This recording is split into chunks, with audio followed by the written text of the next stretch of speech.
For decades, the name Suge Knight has been almost indistinguishable from the concepts of controversy and scandal. He was once the chief executive officer of Death Row Records, and over his career, he has been embroiled in a variety of legal disputes, including allegations of assault, murder, and racketeering.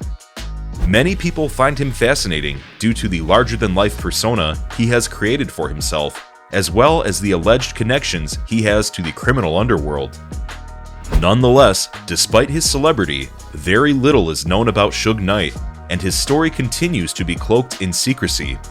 In this video, we are going to delve deep into the reality of his life and reveal the truth about who he is. For several decades, the name Suge Knight has been virtually indistinguishable from that of controversy and trouble. He was formerly a dominant figure in the music business, recognized for his job as CEO of Death Row Records and his close affiliation with some of the most well-known artists in hip-hop. However, he has since fallen from that position of prominence. But after being involved in a string of legal conflicts and being charged with criminal offenses, his reputation took a rapid turn for the worst. The truth about Suge Knight is that he is a convoluted character who is often misinterpreted even though he is well known. Some believe that he was a victim of circumstance who was unjustly persecuted by law enforcement, while others believe that he was a ruthless businessman who would stop at nothing to obtain what he wanted. Some people consider him as the former.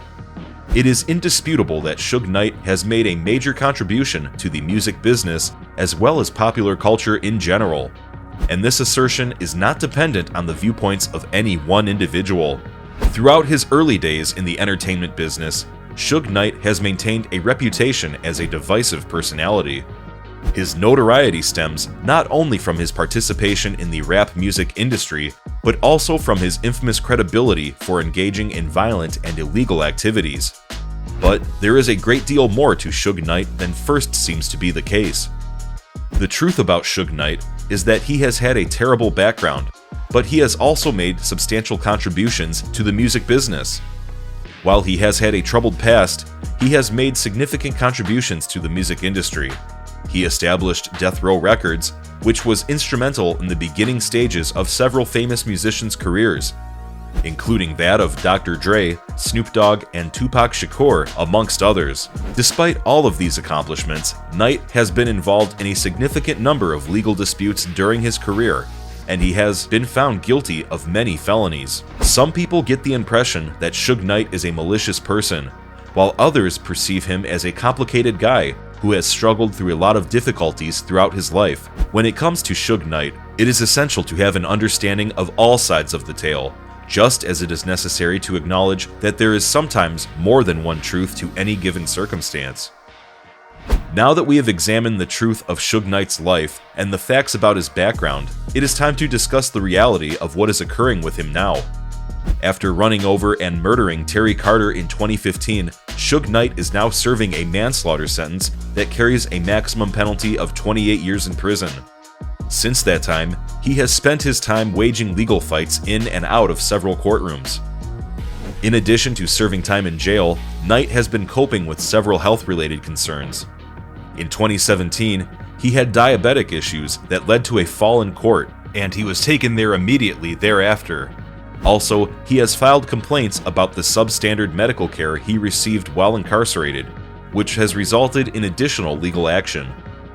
Suge Knight is still regarded by some in the music business as a strong personality, despite the circumstances in which he now finds himself. But it is essential to keep in mind that his actions have led to major implications, and that he is the one who must deal with the fallout from his decisions. It is essential to recognize both the positive and negative sides of Suge Knight's existence, even though the truth about him may be difficult to ascertain and dispute. When it comes to Suge Knight, there are a lot of people's thoughts and ideas floating around out there. Some regard him as a victim of circumstance who has been unjustly attacked by the media and law enforcement. Others see him as a vicious businessman who will do whatever it takes to go ahead. Numerous people praise him as a ruthless businessman. So, what exactly is Suge Knight like? But the fact of the matter is that it is difficult to determine for certain. It cannot be denied that he is a convoluted guy who has a multifarious array of distinct characteristics. On the one hand, he can be captivating and appealing, and he is capable of winning over even his most ardent detractors with his humor and charm. On the other hand, he is also capable of being frightening and aggressive, and he is not afraid to resort to physical force to achieve his goals. In the end, the answer to the question of what Suge Knight is truly like will depend on who you ask. Some have the opinion that he is a villain who has brought nothing but problems and mayhem everywhere he goes, while others hold the opinion that he is a hero who was instrumental in the development of the music business into what it is today. Regardless of how you feel about the guy in question, there is no ignoring the fact that his life story has captivated the attention of the general public for many years now. Suge Knight appeared in court for the first time on Wednesday, testifying remotely from a cinder-block room decorated neon white about the day in early 2015 when he attempted and failed to get a meeting with Dr. Dre at an office for the movie Straight Outta Compton, and instead barreled his truck into two men outside a nearby burger stand, killing one of them. After the death of local businessman Terry Carter on January 29, 2015, 57-year-old Knight is now serving a 28-year jail term for the incident at Tam's Burgers in Compton, California. At first, prosecutors accused Knight of murder, saying that he deliberately backed up his Ford Raptor truck before changing into drive, flooring the accelerator, and running over Carter. In September 2018, Knight accepted a plea agreement and was accused of voluntary homicide without ever having to go to trial. The cornerstone of Knight's defense in the wrongful death case filed by Carter's wife and kids was his long-awaited, often conflicting sworn testimony, which was aired live to jurors in a Compton courtroom on Wednesday.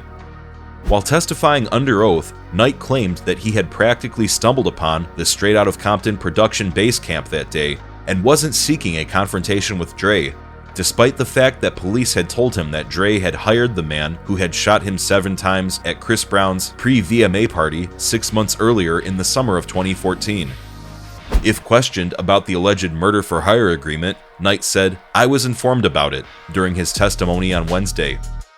Individuals had checks and canceled checks shown to them. In the year 2020, there were persistent allegations that Suge Knight had sold his life rights to the reality TV star Ray J. Nevertheless, Knight denied that this had occurred. On the other hand, in 2021, Deadline published an article stating that Knight was collaborating with Steve Whitney, Anthony Thorne, and Nick Cassavetes on the production of a biopic about him that would tell the truth. It is not clear how much Knight stands to earn from the arrangement, but the fact that his wealth is a ghost of what it once suggested, that might be beneficial to him. In his prime, he reportedly had a net worth of $100 million, as reported by Celebrity Net Worth. Nevertheless, because of the legal issues he has been involved in and the bad handling of his finances, Suge Knight's estimated current net worth is barely $200,000. That's all for today's video, guys. If you like our content, feel free to subscribe to the channel, share, and hit the notification bell to get the latest news from us. Thanks for watching, and see you next time.